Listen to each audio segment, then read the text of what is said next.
Good morning, Murdoch. This week we looked into college success, featured change for our school, and met with some more new faces. All that and more today, October 8th, 2021.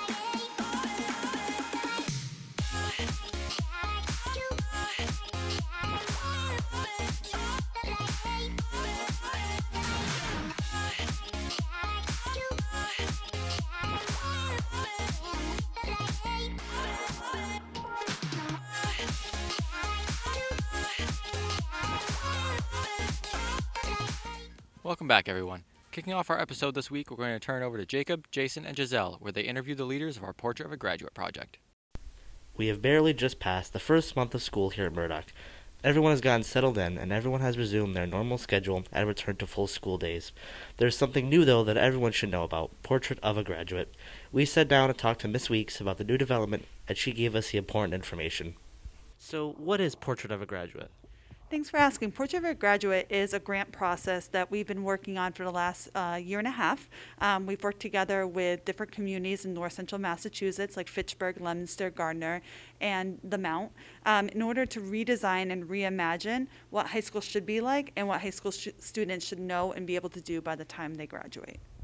Okay, so can you walk me through a little bit of the behind-the-scenes process of just creating the guidelines? Yeah, we were really led here by Miss Daniels, Mr. Collins, and Miss Wheeler, who really helped to promote some surveys and focus groups. In the end, we talked to almost 2,000 people. We asked them what went well in high school and what didn't go well. We asked current students, we asked alumni, we asked parents, teachers, and then community members and business leaders, because we want to know what happens when you guys go to work and what your employers are saying about you, what they're saying you do really well at, and what they're saying your gaps might be, so that we can do a better job here at Murdoch. Right, so what would you say would be some of the most important guidelines for students and teachers? Yeah, so we came down to 6 important words, which are to aspire, thrive, contribute, connect, explore, and adapt. And so all teachers' lessons should be built around those 6 terms. And then we also heard that you guys want more hands-on learning. So we have Project Lead the Way, an engineering pipeline that has started this year. You guys have already experienced your first flex advisory and regular advisory, where you get to really just be kids and learn some real-world skills. And we're also looking towards we eliminated the dress code for girls this year. That was something that was a big complaint. And we're really looking for you guys to be able to do these really important tasks so that you can succeed whether you go to college or career. You guys just have a fantastic life and opportunities to lay ahead. Okay, thank you. This new set of guidelines is aiming to help both students and teachers. However, everyone has to put forth their best effort for Portrait of a Graduate to succeed. With that, it's back to the studio. We can't wait to see these to be fully integrated, and we hope this will improve our schools. Reminder to all students that there will be no school Monday, October 11th, in observance of Columbus and Indigenous Peoples Day. Everyone have a safe day off. PSATs and SATs are coming up on October 13th for all juniors and seniors. They are required to be taken, so make sure you're studying up. If you plan on attending college but are anxious about how you'll be able to pay for it, then this next segment's for you. Andy, Connor, and Ben were able to interview Miss Weinhold about the FAFSA, so let's tune into them. It's October, which means that it's time for seniors to complete the FAFSA as part of their college search process. We sat down with guidance counselor Miss Weinhold and asked her about this important application and how students can complete it. So the FAFSA is the free application for federal student aid. So if you wanted to get financial aid for college or for some type of trade school, okay, you have to fill out this application to get student aid. So student aid can be any money, financial assistance for tuition and fees for colleges or trade schools. And it can come in the form of grants and scholarships, which you do not pay back, okay? Or it can come in the form of loans, which you would pay back to the institution, or also work study, which is basically doesn't come right off your bill, but it's a chunk of money that they set aside and you would work for it. So maybe you have a job in the library, or maybe you have a job in an office on that campus, and you would get some spending money basically. So it's a part-time job. How do students fill it out exactly? Do they use Google Forms or something, or is it paper? Well, that would be much easier, but it's a little bit more complicated. So in order to fill out the FAFSA, you have to go to the website. So it's FAFSA, it's FAFSA.ed.gov. It's a federal it's a federal website, okay? So the very first thing is you have to go to that website and you have to file for an ID. So the student has to have an ID as well as the parent or the guardian or whoever it is that claims them on their taxes. So that step has to be done first. And then you would need some documents to fill out that form. So you need your social security number, okay? You also need, if you are not a U.S. citizen, you would need your alien registration number. You also need your tax returns from the year prior and any bank account information. So it's looking at your assets and your income of both the student and the parent. So you want to have all those documents ready to fill out that form. But it's pretty easy and it's done online, so nothing to be afraid of. My advice, though, would be to make sure that you follow any deadlines. You can start filling out the FAFSA October 1st, and usually schools would want that done by like March or April. So the sooner you get that done, the better. We're also going to have for seniors, I think it's November 2nd, we have a financial aid workshop during the school day. It'll be like that F block period. So any students that wanted some more information, they could do that. There's also some information on your Google Classroom and on Parent Square too. The FAFSA only takes less than an hour to complete, and it can be found online at studentaid.gov. Students and parents can reach out to the guidance office for assistance to complete it or if they have any questions. Back to you, Kelsey and Dan. Well, that makes me feel better about paying for college. Thanks for that. Attention to all seniors that senior packets are due by October 30th. The information is in your class Google Classroom. Email Ms. Fry with any questions. The town has the October Festival coming up tomorrow, October 9th. It will be held on Central Street, so come on out and show your support for our town.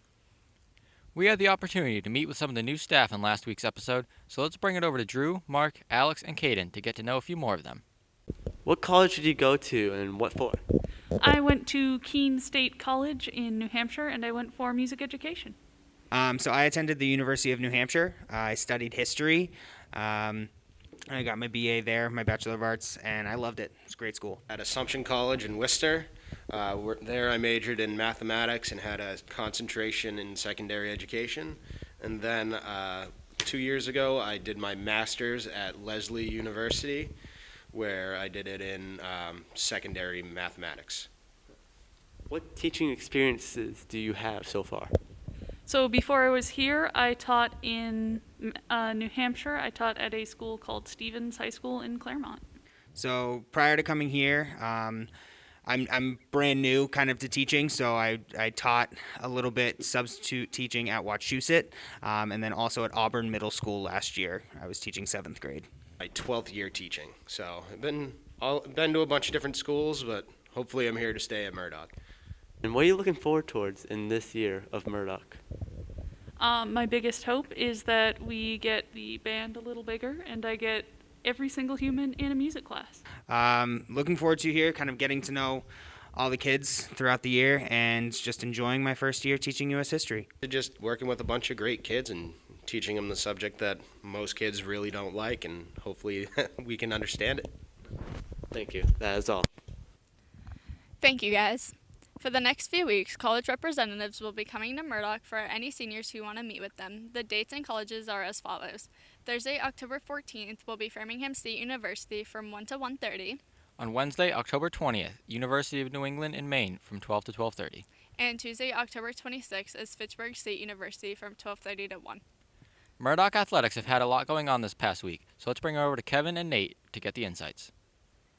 Thank you, Dan and Kelsey. The Murdoch Narragansett boys soccer team had 2 games this past week with a 2-0 loss against Clinton and a 3-0 loss against Tohoto. Their next game is this Tuesday, October 12th against West Boylston. The field hockey team also had 2 games this week with a nail-biter 1-0 win against St. Bernard's and a 3-1 loss against Lunenburg. Their next game is Wednesday, October 13th against St. Bernard's. The Murdoch Money Tech golf team had 2 matches where they got the win in both of them against Ayr and Maynard. They have a match today against Tohoto at the Gardner Golf Course, and one coming up on Wednesday, October 13th against Ayr at the Shaker Hills Golf Course. The cross-country team had a meet last week where Gavin Zabik led the Murdoch boys and Avery Murphy came in first place for the whole meet. Both the boys and the girls got the win in the meet.